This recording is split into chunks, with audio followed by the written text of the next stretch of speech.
السلام علیکم ورحمۃ اللہ وبرکاتہ۔ حضرت ابو ذر غفاری کے قبول اسلام کا واقعہ۔ بسم اللہ الرحمن الرحیم۔ حضرت ابو ذر غفاری مشہور صحابی ہیں جو بعد میں بڑے زاہدوں اور بڑے علماء میں سے ہوئے۔ حضرت علی کرم اللہ وجہہ کا ارشاد ہے کہ ابو ذر ایسے علم کو حاصل کیے ہوئے ہیں جس سے لوگ عاجز ہیں، مگر انہوں نے اس کو محفوظ کر رکھا ہے۔ جب ان کو حضور اقدس صلی اللہ علیہ وآلہ وسلم کے نبوت کی پہلی خبر پہنچی تو انہوں نے اپنے بھائی کو حالات کی تحقیق کے واسطے مکہ بھیجا کہ جو شخص یہ دعویٰ کرتا ہے کہ میرے پاس وحی آتی ہے اور آسمان کی خبریں آتی ہیں، اس کے حالات معلوم کریں اور اس کے کلام کو غور سے سنیں۔ وہ مکہ مکرمہ آئے اور حالات معلوم کرنے کے بعد اپنے بھائی سے جا کر کہا کہ میں نے ان کو اچھی عادتوں اور عمدہ اخلاق کا حکم کرتے دیکھا اور ایک ایسا کلام سنا جو نہ شعر ہے نہ کاہنوں کا کلام ہے۔ ابو ذر کی اس محمل بات سی تشفی نہ ہوئی تو خود سامان سفر باندھا اور مکہ پہنچے اور سیدھے مسجد حرام میں گئے۔ حضور اکرم صلی اللہ علیہ وآلہ وسلم کو پہچانتے نہیں تھے اور کسی سے پوچھنا مصلحت کے خلاف سمجھا۔ شام تک اسی حال میں رہے۔ شام کو حضرت علی کرم اللہ وجہہ نے دیکھا کہ ایک پردیسی مسافر ہے۔ مسافروں کی، غریبوں کی، پردیسیوں کی خبرگیری، ان کی ضرورتوں کا پورا کرنا ان حضرات کی گھٹی میں پڑا ہوا تھا، اس لیے ان کو اپنے گھر لے آئے، میزبانی فرمائی، لیکن اس کے پوچھنے کی کچھ ضرورت نہ سمجھی کہ کون ہو، کیوں آئے ہو۔ مسافر نے بھی کچھ ظاہر نہ کیا۔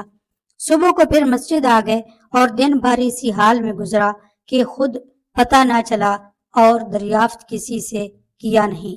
غالباً اس کی وجہ یہ ہوگی کہ حضور اکرم صلی اللہ علیہ وآلہ وسلم کے ساتھ دشمنی کے قصے بہت مشہور تھے۔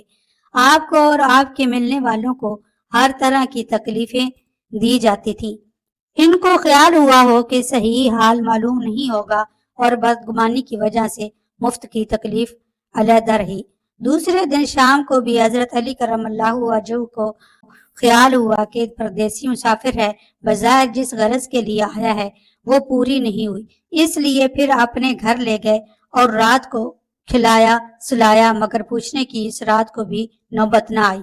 تیسری رات کو پھر یہی صورت ہوئی تو حضرت علی نے دریافت کیا، فرمایا کہ تم کس کام سے آئے ہو، کیا غرض ہے؟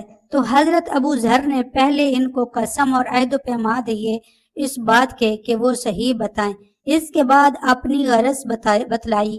حضرت علی کرم اللہ وجہہ نے فرمایا کہ وہ بے شک اللہ کے رسول ہیں اور صبح کو میں جب جاؤں تو تم میرے ساتھ چلنا، میں وہاں تک پہنچا دوں گا، لیکن مخالفت کا زور ہے۔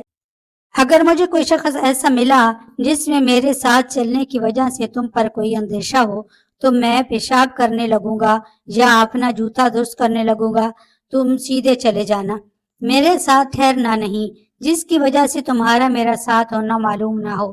چنانچہ صبح کو حضرت علی کرم اللہ وجہہ کے پیچھے پیچھے حضور کی خدمت میں پہنچے، وہاں جا کر بات چیت ہوئی، اسی وقت مسلمان ہو گئے۔ حضور اقدس صلی اللہ علیہ وآلہ وسلم نے ان کی تکلیف کے خیال سے فرمایا کہ اپنے اسلام کو ابھی ظاہر نہ کرنا، چپکے سے اپنے قوم میں چلے جاؤ، جب ہمارا غلبہ ہو جائے اس وقت چلے آنا۔ انہوں نے عرض کیا، یا رسول اللہ، اس ذات کی قسم جس کے قبضہ میں میری جان ہے کہ اس کلمہ توحید کو ان بے ایمانوں کے بیچ چلا کے پڑھوں گا۔ چنانچہ اسی وقت مسجد حرام میں تشریف لے گئے اور بلند آواز سے اشہد ان لا الہ الا اللہ اشہد ان محمد رسول اللہ پڑھا۔ پھر کیا تھا، چاروں طرف سے لوگ اٹھے اور اس قدر مارا کہ زخمی کر دیا، مرنے کے قریب ہو گئے۔ حضور اقدس صلی اللہ علیہ وآلہ وسلم کے چچا حضرت عباس، جو اس وقت مسلمان بھی نہیں ہوئے تھے، ان کے اوپر بچانے کے لیے لیٹ گئے اور لوگوں سے کہا کہ کیا ظلم کرتے ہو، یہ شخص قبیلہ غفار کا ہے اور یہ قبیلہ ملک شام کے راستہ میں پڑتا ہے، تمہاری تجارت وغیرہ سب ملک شام کے ساتھ ہے، اگر یہ مر گیا تو شام کا آنا جانا بند ہو جائے گا۔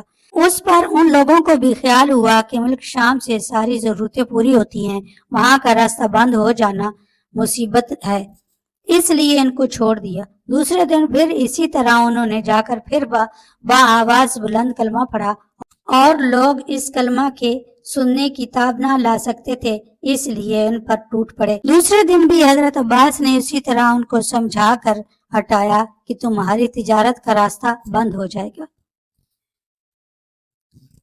حضور اقدس صلی اللہ علیہ وسلم کے اس ارشاد کے باوجود کہ آپ نے اسلام کو چھپاؤ، ان کا یہ فعل حق کے اظہار کا ولولہ اور غلبہ تھا کہ جب یہ دین حق ہے تو کسی کے باپ کا کیا جاتا ہے جس سے ڈر کر چھپایا جائے، اور حضور اقدس صلی اللہ علیہ وآلہ وسلم کا منع فرمانے شفقت کی وجہ سے تھا کہ ممکن ہے تکالیف کا متحمل نہ ہو، ورنہ حضور اکرم صلی اللہ علیہ وآلہ وسلم حکم کے خلاف صحابہ کی یہ مجال ہی نہ تھی۔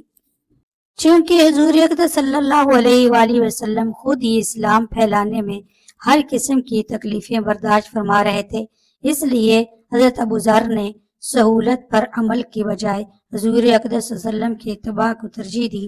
یہی ایک چیز تھی کہ جس کی وجہ سے ہر قسم کی ترقی دینی اور دنیاوی صحابہ کرام رضی اللہ تعالی عنہم اجمعین کے قدم چوم رہی تھی، اور ہر میدان ان کے قبضہ میں تھا۔